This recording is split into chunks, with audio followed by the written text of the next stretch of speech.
Bonjour tout le monde, c'est Corto d'Ami Cinéma, j'espère que vous allez bien. Aujourd'hui on se retrouve pour le traditionnel top film de l'année. Vous le savez, en chaque début d'année je reviens sur l'année qui vient de s'écouler et je fais un petit top. Aujourd'hui, en ce début d'année 2025, on revient sur l'année donc 2024 qui a été une bonne année cinéma. Un peu comme l'année 2023 qui avait été aussi une très bonne année. J'avais pas mal de films que je voulais mettre dans le top, certains n'ont pas pu rentrer. On va commencer directement par les mentions honorables et après on ira dans le top 10.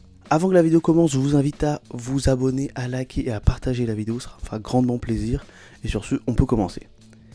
Alors, parmi les films qui auraient pu être dans le top mais qui ne le sont pas, il y a par exemple le film Nosferatu qui est sorti il y a pas très longtemps. J'ai pas assez de recul en fait sur ce film pour le mettre vraiment dans le top. Et pour moi, c'est peut-être pas le meilleur Robert Eggers qui est sorti. C'est-à-dire que Robert Eggers, c'est un réalisateur que j'aime beaucoup. J'ai aimé quasiment tous ses films. Il a une patte visuelle et une ambiance qui lui est propre à tous ses films et qui, je trouve, marche toujours très bien. En fait, on a ce côté où on ne sait pas si on regarde un film ou un rêve par moment, et c'est des choses qui sont très réussies. Ça marche aussi dans Nosferatu.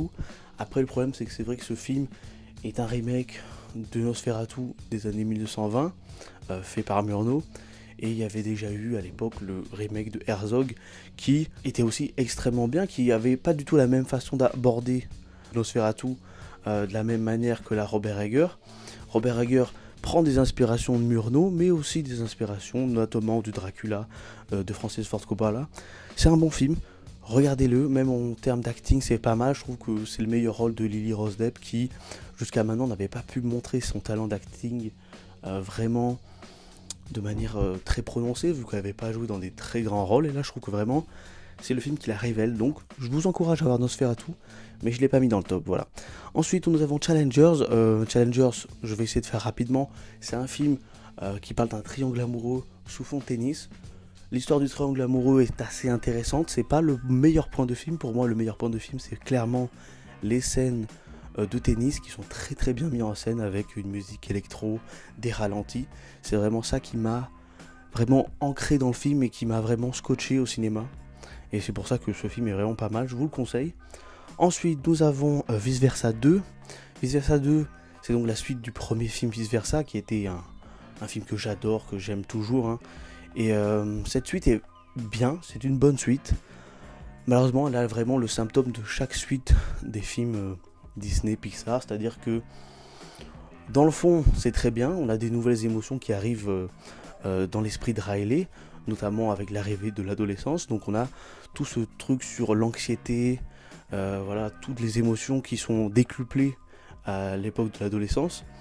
C'est des choses qui sont très intéressantes, ça m'a même ému, mais après, en fait, je trouve que le fond de l'histoire, on va dire que l'aventure qui est proposée, en dehors de ce thème-là, est assez basique, ressemble à celle du premier, mais en un peu moins bien. Donc c'est un peu dommage, c'est pour ça qu'elle n'est pas dans le top, mais ça reste quand même un très bon film d'animation. Après, je pourrais citer rapidement The Fall Guy, par le même réalisateur que Bullet Train. Pas grand chose à dire sur ce film, c'est un feel good movie, ça se regarde sans se prendre la tête, et je trouve que c'était vraiment un bon divertissement.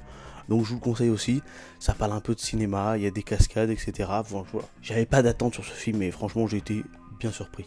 Pour finir, j'aimerais vous parler vite fait de Long Legs d'Anthony Perkins. C'est un film d'horreur qui ne brille pas forcément par son scénario, mais qui, je trouve, a une réalisation somptueuse. C'est peut-être une des meilleures réalisations que j'ai vues cette année. Franchement, donc rien que pour l'ambiance qui est installée dans ce film et sa réalisation, je vous le conseille quand même. C'est une petite dinguerie en termes de mise en scène. Sinon, en termes de scénario, c'est vrai que c'est pas le meilleur film que j'ai pu voir cette année. Mais je vous le conseille quand même. Ensuite, il y a Furiosa, qui est un bon film d'action, pas un excellent Mad Max, c'est-à-dire qu'à comparer avec Mad Max Fury Road, j'ai beaucoup moins apprécié, parce qu'il y a pas mal de longueur, la narration est très différente, et puis voilà, on a un petit peu troqué les effets practical qu'il y avait dans Mad Max Fury Road et qui étaient impressionnants, contre des effets un peu plus numériques, CGI, qui moi personnellement m'ont moins plu, mais bon, c'est pas grave, ça reste quand même de très bonnes factures, et je comprends pas trop le flop du film. Et puis voilà, on a fini pour les mentions honorables, on peut passer au top 10, et en numéro 10, j'ai décidé de vous parler de L'amour ouf de Gilles Lelouch. Alors L'amour ouf, c'est donc le troisième film réalisé par Gilles Lelouch, qui est connu comme acteur, mais qui là réalise un film qu'il voulait faire depuis très longtemps, à savoir plus de 10 ans, qui est donc l'adaptation d'un livre qui s'appelle aussi L'amour ouf. Et j'ai trouvé ce film très intéressant en termes de mise en scène. Je trouve qu'il y a des plans vraiment sublimes dans ce film. Ça se voit en fait que Gilles Lellouche a donné tout ce qu'il avait dans ce film et qu'il a vraiment voulu mettre toutes ses influences, donc les influences de films américains qu'il a pu avoir, mais aussi européennes. Et c'est un film qui a été fait avec de l'amour et ça se ressent. C'est un film d'ailleurs qui parle de l'amour, hein. Ça parle d'une histoire d'amour entre un personnage qui s'appelle Clotaire et une autre qui s'appelle Jackie. On va suivre leur histoire d'amour très compliquée sur plus de 25 ans. Le film est divisé en deux parties. On a une première partie où on les voit adolescents et une deuxième partie où on les voit un peu plus jeunes adultes. J'ai préféré clairement la première partie où ils étaient adolescents, c'est la partie qui m'a le plus touché. Mais je trouve quand même que la seconde partie du film est aussi très réussie, notamment à cause des acteurs qui sont tous excellents dans le film. Voilà. Il y a peut-être Jean-Pascal Casadi que j'ai pas trop compris en termes de choix d'acteurs, mais sinon tout le reste ça marche très très bien. Alain Chabat est très bien, Alexandropoulos aussi, Benoît Poelvoorde, enfin voilà, même les gens qui sont dans des rôles secondaires sont très bons. C'est un très bon film, L'amour ouf, je vous le conseille. En plus c'est une BO qui déchire. Donc c'était mon numéro 10. En numéro 9, j'ai décidé de vous parler de Ir, les meilleures années de notre vie, réalisé par Robert Zemeckis. Alors, Ir, les meilleures années de notre vie, c'est donc le dernier long métrage réalisé par Robert Zemeckis, que vous connaissez sûrement car c'est un réalisateur culte. Il a fait la trilogie des Retours vers le futur, Qui veut la peau de Roger Rabbit ou encore Forrest Gump. Donc voilà, c'est un réalisateur assez culte qui malheureusement a marqué les années 80 et 90, mais à partir des années 2000, sa carrière s'est un peu essoufflé, on va dire. Il y a eu pas mal de films qui n'ont pas marché, des films un peu moins bien, et c'est dommage parce qu'en réalité il y a quand même des bons films après dans les années 2000, même si je pense que son dernier grand film c'est Seul au monde. N'empêche qu'il y a des pépites, et ce film Ir est une petite pépite pour ma part. C'est un film que je comptais pas aller voir et que je me suis retrouvé dans la séance par hasard.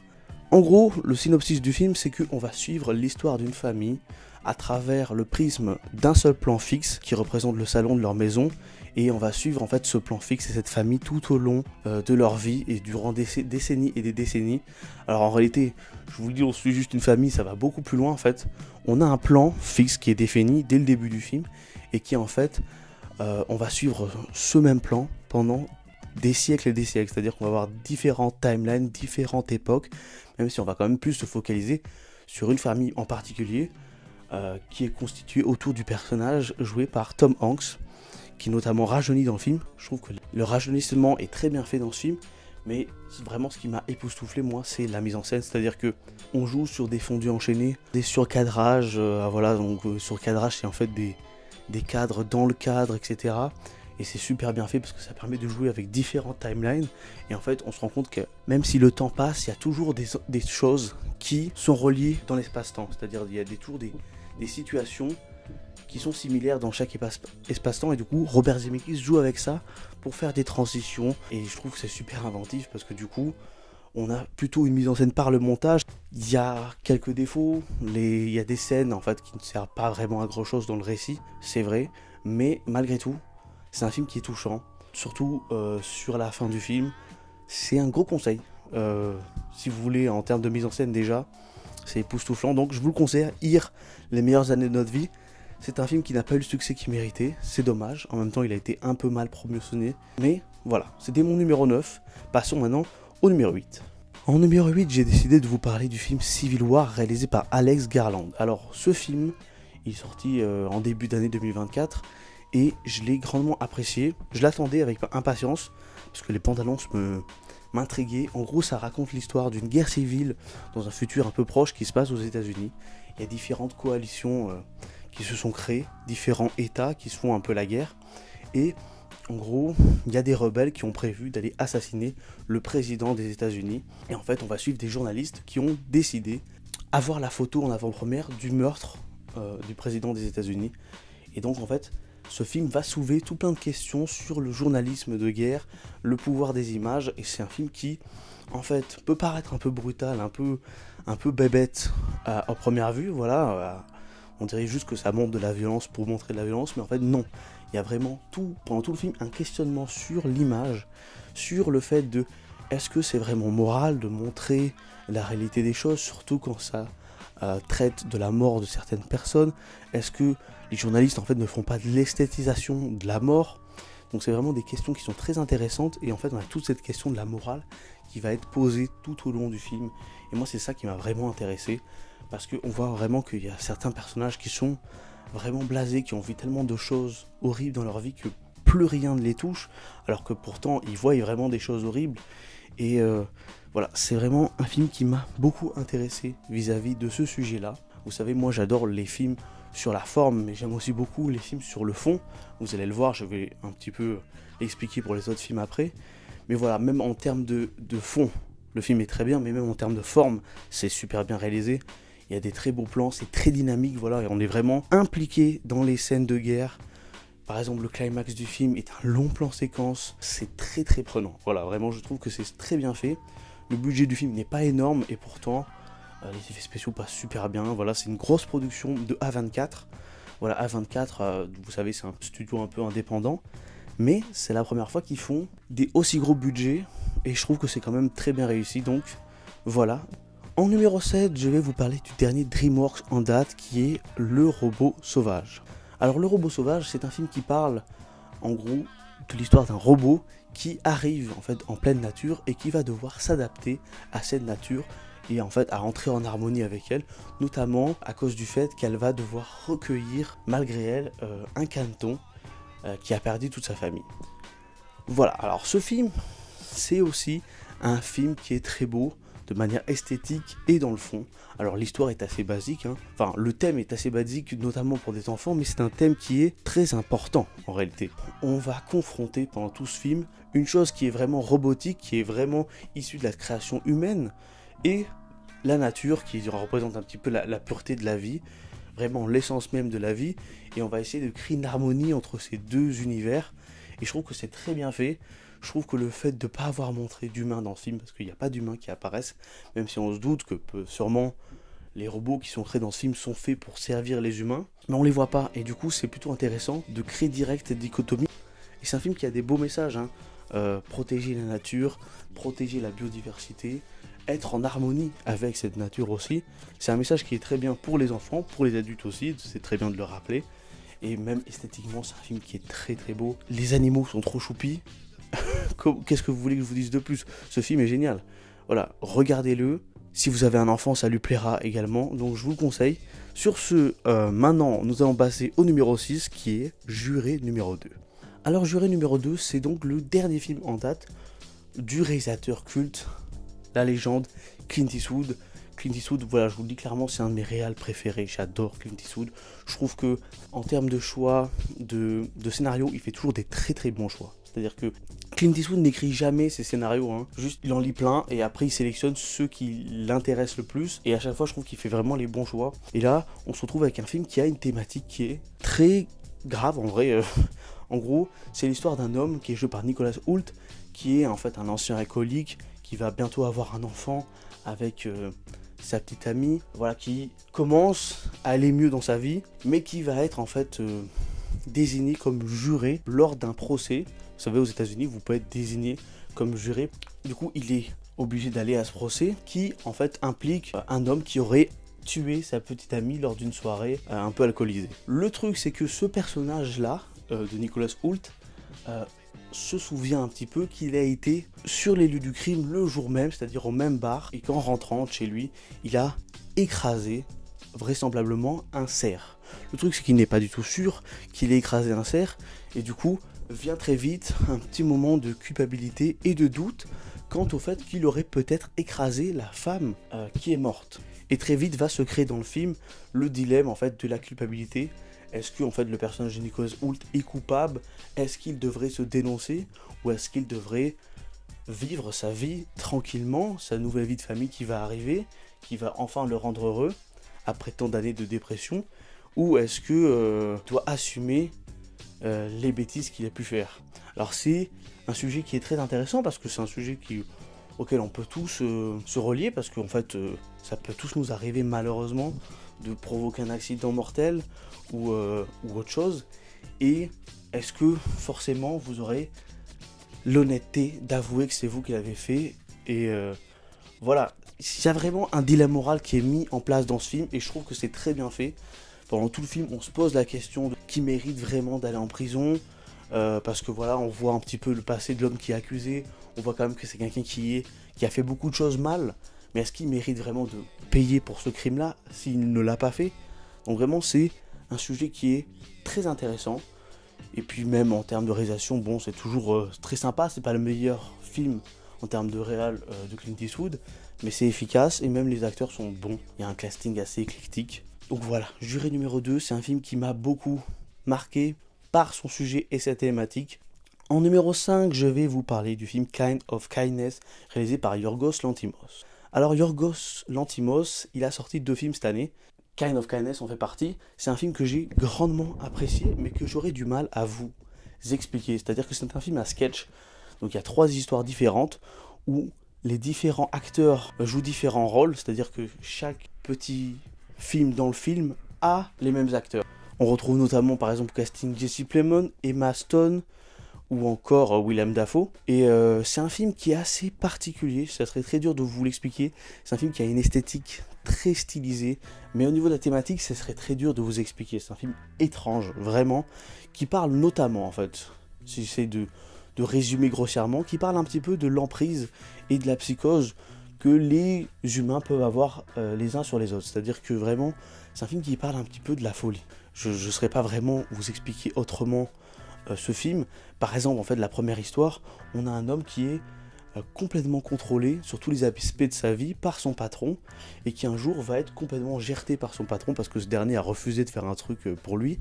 Et ce dernier, en fait, vu qu'il a été habitué à toujours être à la botte de son patron, va tout faire pour redevenir un petit peu le serviteur de son patron, et ça va aller très loin, et c'est très très particulier. Donc je vous invite à voir ce film. Il faut être un peu préparé, il faut être un peu... parce qu'il y a des choses assez glauques dans ce film. Mais si vous vous sentez de faire une petite expérience, regardez Kind of Kindness, vous n'en ressortirez pas indemne. Je pense que soit vous allez aimer, soit vous allez détester. C'est un film clivant, clairement. En 4e, je mets le film Dune partie 2, réalisé par Denis Villeneuve.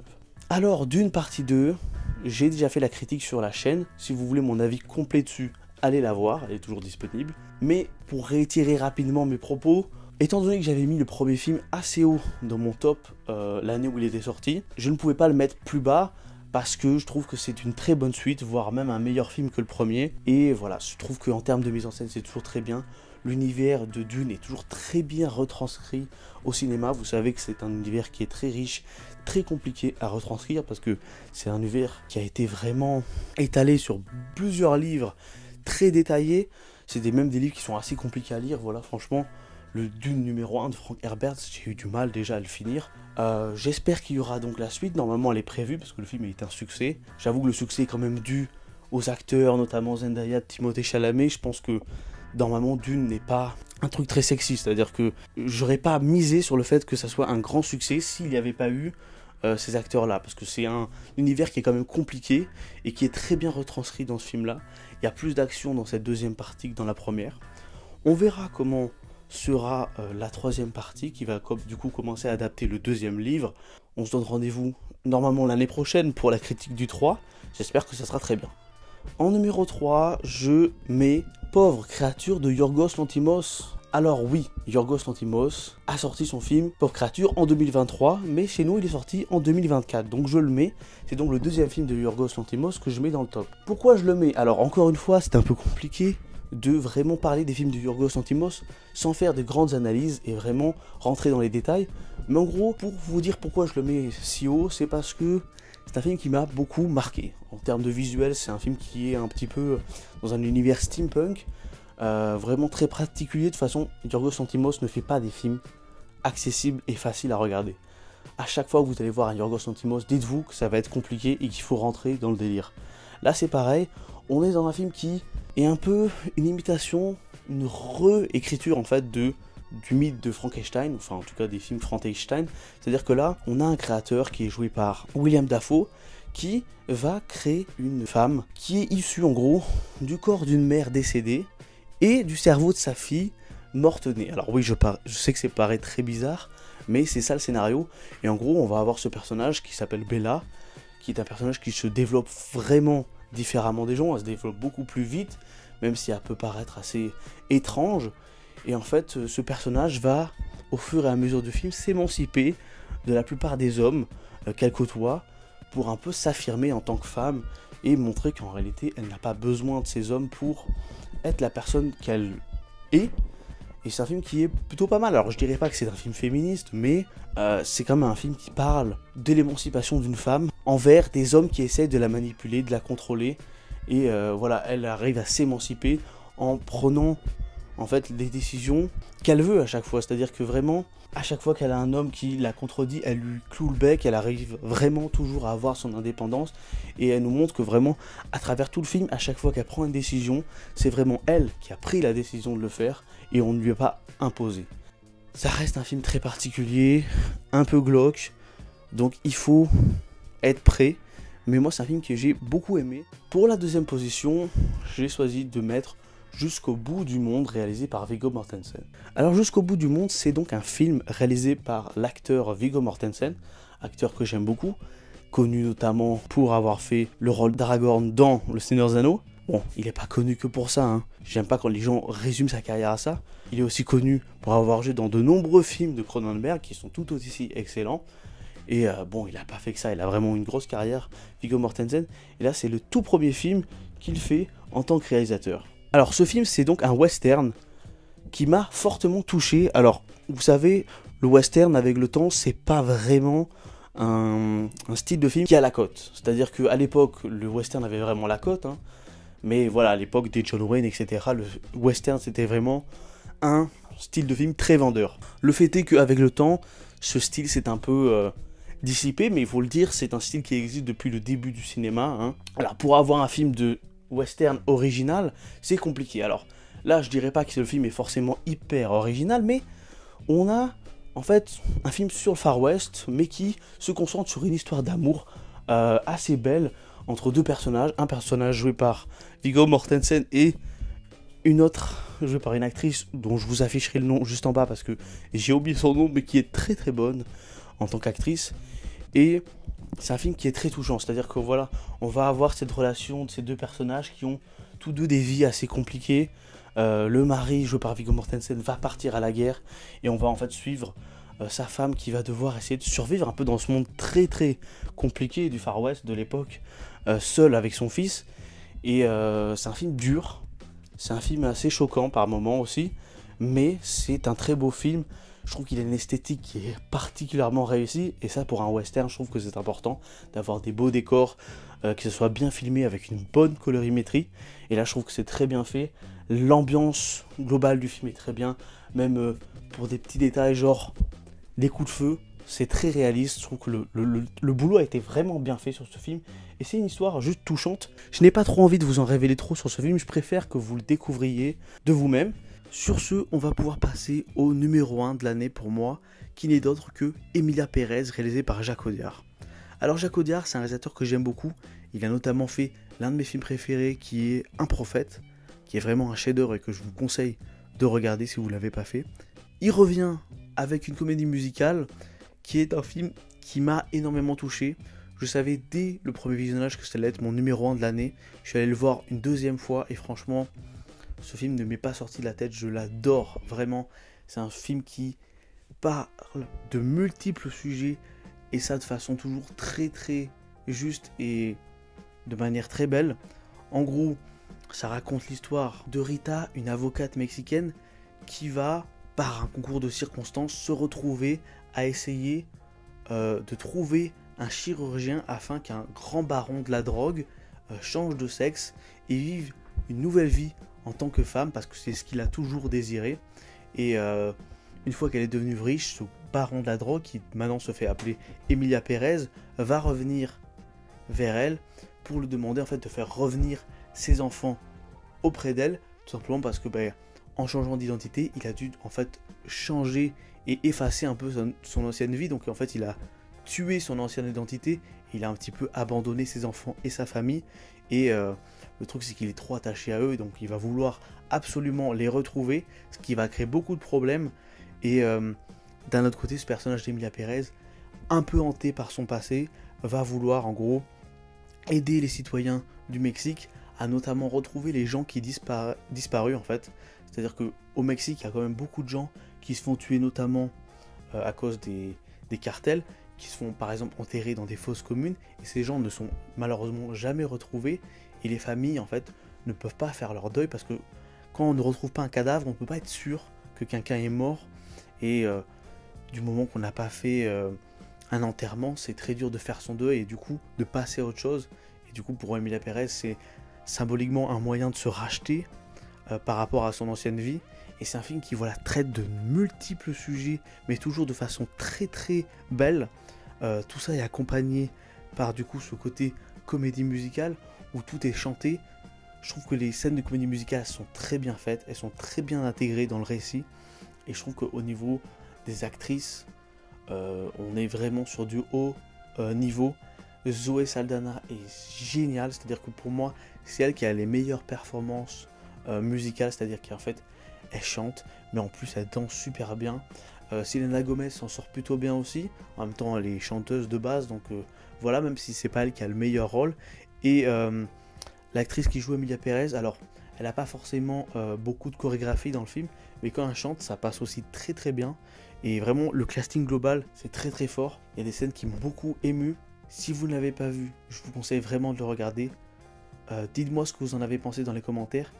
Et sur ce, c'est la fin de la vidéo. Je vous invite dans les commentaires à me dire votre top 10 de l'année 2024.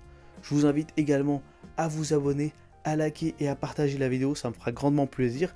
Et sur ce, on se dit à la prochaine pour une prochaine vidéo. Et bonne année!